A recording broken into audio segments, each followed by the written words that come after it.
எப்படி மிகவும் இது அவசியம். ஏன் எதற்கு எப்படி என்பது இது செயல்பாட்டில் முழுமையாக ஈடுபட்ட மாணவரால் தான் பயிற்சிகளை மேற்கொள்ள இயலும் கொடுத்திருக்காங்க. இதுல வந்து சதுர மற்றும் செவ்வகத்தின் பரப்பளவு கொடுத்திருக்காங்க. வண்ணமிடப்பட்டுள்ள ஓரளவு சதுரங்களை எண்ணி பரப்பளவை காண்க. இந்த ஷேர் பண்ணிருக்காங்க. அதுக்கு எவ்வளவுன்னு சொல்லி எத்தனை பக்கம் வந்து வண்ணமிடப்பட்டிருக்கு, மொத்த பக்கங்கள் என்று பிராக்சர்ல பின்னங்கள்ல கொடுக்கப்பட்டிருக்கு. அடுத்தது ஏன் எதற்கு எப்படி இல்ல பாடநூல் பயிற்சிகள் மற்றும் செய்ய வைத்தால் போதுமே. ஏன் பயிற்சி நூலையும் செய்ய வைக்கணுமே. ஏன் டீச்சர் டெக்ஸ்ட் புக்ல இருக்கிறத கொடுத்துட்டு நீங்க வந்து ஒர்க் கொடுக்கணும்னு சொல்றாங்க. தெளிவான புரிதல் இருக்கணும். தெளிவான புரிதல் இருக்கணும். போன்ற மாதிரி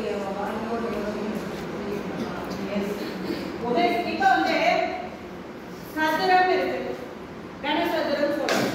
இதுக்கும் அதுக்கும் உள்ள வேறுபாடு